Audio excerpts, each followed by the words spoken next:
കൊല്ലം collectorate സ്ഫോടന കേസിൽ 3 പ്രതികൾക്കും ജീവപര്യന്തം തടവ്. കൊല്ലം പ്രിൻസിപ്പൽ സെഷൻസ് കോടതിയാണ് ശിക്ഷ വിധിച്ചത്.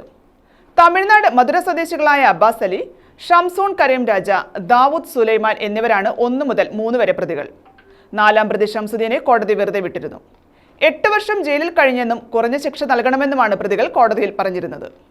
ജീവപര്യന്തം തടവ് ശിക്ഷ കൂടാതെ 3 പ്രതികൾക്കും 30,000 രൂപ വീതം പിഴശിക്ഷയും കോടതി വിധിച്ചു.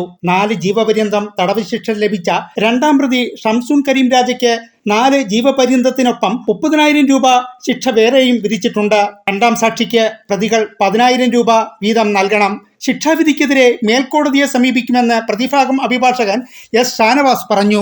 NIA തെളിവല്ല കൊടുത്തത്, കുറേ ശീഷർ മഹസറുകൾ മാത്രമാണ് കൊടുത്തിട്ടുള്ളത്. അങ്ങനെ ഒരു റെക്കോർഡുകൾ എനിക്കിപ്പോൾ അത് പറയാൻ കഴിയില്ല, എന്നാൽ പറയാൻ പാടില്ലാത്തൊരവസ്ഥയാണ്. എന്നാൽ പോലും കോടതിയിൽ എൻ്റെ മുമ്പിൽ കൊണ്ടുവന്നിട്ടില്ല, ഞങ്ങൾക്ക് കാണാനും കഴിഞ്ഞില്ല, ഞങ്ങൾക്ക് അതിനെ സംബന്ധിച്ചിട്ട് ക്വസ്റ്റ്യൻ ചെയ്യാനും കഴിഞ്ഞിട്ടില്ല. കൊണ്ടുവരാത്തത് കൊണ്ട് തന്നെയാണ്. കോടതിയിൽ വന്ന റെക്കോർഡുകളെല്ലാം തന്നെ നല്ല രീതിയിൽ ചലഞ്ച് ചെയ്തിട്ടുണ്ട്. അത് NIA റെയ്ഡ് നടത്തിയ ഒരേ സ്ഥലം തന്നെയാണ് 6 മാസത്തിന് ശേഷം കേരള പോലീസും റെയ്ഡ് നടത്തിയിട്ടുള്ളത്. അപ്പോൾ അങ്ങനെ വരുമ്പോഴത്തേക്ക് റെയ്ഡുകൾ തന്നെ എന്താണെന്നുള്ളത് ഹൈക്കോടതിയിൽ മാത്രമേ വിശദമായി ചർച്ച ചെയ്യാൻ കഴിയുള്ളൂ. പിന്നെ ഡോക്യുമെൻസുകൾ വിശദമായി ചർച്ച ചെയ്യുന്നതിന് വേണ്ടി ഒരു സീഷർ നടത്തിക്കഴിഞ്ഞാൽ എന്തൊക്കെയാണ് അവിടെ നിന്ന് കിട്ടിയിട്ടുള്ളത് എന്നുള്ളത് ആ കിട്ടിയ വിഭവങ്ങൾ ഉൾപ്പെടെയാണ് കോടതിയിൽ കൊണ്ടുവരേണ്ടത്. അങ്ങനെ ഒരു വിഭവം കൊണ്ടുവന്നിട്ടില്ല. പകരം അവർ കണ്ടെത്തിയ സാധനങ്ങൾ എഴുതി വിവരിച്ച പേപ്പറുകൾ മാത്രമാണ് ഇവിടെ എത്തിയിട്ടുള്ളത്. അപ്പോൾ അതുകൊണ്ട് തന്നെ മെറ്റീരിയൽ ഒബ്ജക്റ്റുകൾ കോടതിയിൽ വന്നിട്ടില്ല. അതും ഹൈക്കോടതിയിൽ നല്ല രീതിയിൽ ചലഞ്ച് ചെയ്യുന്നതിനുള്ളൊരു ആശ്വാസകരമായ വിധി ലഭിക്കുന്നതിനുള്ള ഒരു കാരണമായി തീരുമെന്ന് തന്നെയാണ് പ്രതീക്ഷിക്കുന്നത്. തീർച്ചയായിട്ടും ഹൈക്കോടതിയും സുപ്രീം കോടതിയും അതിനൊക്കെയാണല്ലോ മാക്സിമം എവിഡൻസുകൾ നമ്മൾ ഇവിടെ വന്ന എവിഡൻസുകൾ കോടതിക്ക് പരിഗണിച്ചതിൽ തന്നെ ചില എന്തെങ്കിലുമൊക്കെ പ്രശ്നങ്ങളോ കാര്യങ്ങളൊക്കെ ഉണ്ടോയെന്നുണ്ടെങ്കിൽ നമുക്ക് സൂചിപ്പിക്കാൻ പറ്റുന്നത് അപ്പീൽ കോടതികളിലാണ്. അത് അവിടെ അത്തരം നീതിപരമായിട്ടുള്ളൊരവസ്ഥ എല്ലായിടത്തും സംജാതമാകുമെന്ന് തന്നെയാണ് വിധിക്കുന്നത്. 4-ാം പ്രതി ഷംസുദ്ദീനെ മതിയായ തെളിവുകളില്ലെന്ന് ചൂണ്ടിക്കാട്ടി കോടതി വെറുതെ വിട്ടു. ഇസ്രത്ത് ജഹാൻ കൊലപാതകത്തിന്റെ പശ്ചാത്തലത്തിലാണ് കൊല്ലം കളക്ടറേറ്റ് സ്ഫോടനമെന്നായിരുന്നു പോലീസിന്റെ കണ്ടെത്തൽ. 8 വർഷം ജയിലിൽ കഴിഞ്ഞെന്നും കുറഞ്ഞ ശിക്ഷ നൽകണമെന്നും പൂജപ്പുര സെൻട്രൽ ജയിലിൽ നിന്നും തങ്ങളെ ബാംഗ്ലൂരിലേക്ക് മാറ്റണമെന്നും പ്രതികൾ കോടതിയിൽ അഭ്യർത്ഥിച്ചു. മറ്റു കേസുകളിലും പ്രതികൾ ആയതിനാലാണ് ഇത്.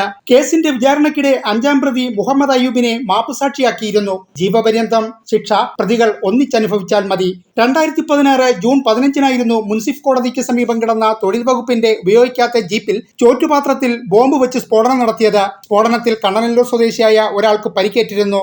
നിരോധിത സംഘടനയായ ബേസ് മൂവ്മെന്റിന്റെ പ്രവർത്തകരാണ് പ്രതികൾ. ഗൂഢാലോചന, കൊലപാതക ശ്രമം, പരിക്കേൽപ്പിക്കൽ, നാശനഷ്ടം വരുത്തൽ എന്നിവയ്ക്ക് പുറമെ സ്ഫോടക വസ്തു നിയമവും UAPA അടക്കമുള്ള വകുപ്പുകളും നിലനിൽക്കുമെന്ന് പ്രോസിക്യൂഷന് തെളിയിക്കാൻ കഴിഞ്ഞു. പൂർണ്ണമായി തെളിയിക്കാൻ കഴിഞ്ഞിട്ടുണ്ട്.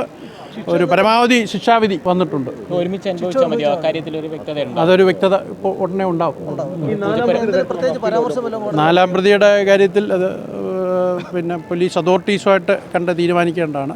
അതിനകത്ത് 4-ാം പ്രതിക്ക് ഈ പറയുന്ന ബാംഗ്ലൂർ കോടതിയിൽ അദ്ദേഹത്തെ ചാർജ് ചെയ്യപ്പെട്ടിട്ടില്ല. NIA കേസിൽ അദ്ദേഹത്തെ ചാർജ് ചെയ്യപ്പെട്ടിട്ടില്ല. അപ്പോൾ അതുകൊണ്ട് സ്വാഭാവികമായിട്ടുള്ള സ്കോപ്പ് കുറവായിരിക്കും. ഓരോ സെക്ഷനും ജീവപര്യന്തമാണ് പറഞ്ഞേക്കുന്നത്. അത് ഓരോ സെക്ഷനിലും പ്രത്യേകം പറഞ്ഞിട്ടുണ്ട്. അത് അതിൻ്റെ ഒരു ക്ലാരിറ്റി കൂടെ കിട്ടണം. പിഴയും 30,000 രൂപ പിഴയുമുണ്ട്.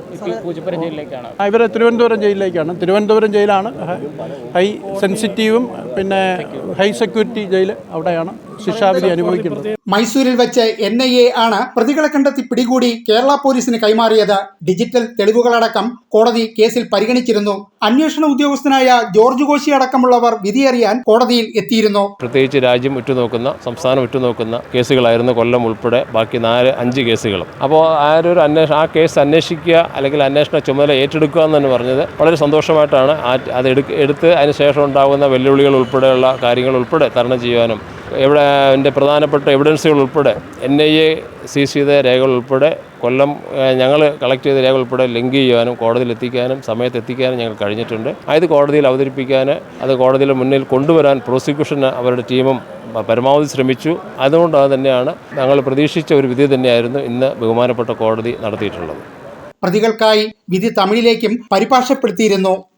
ന്യൂസ് ബ്യൂറോ, കൊല്ലം.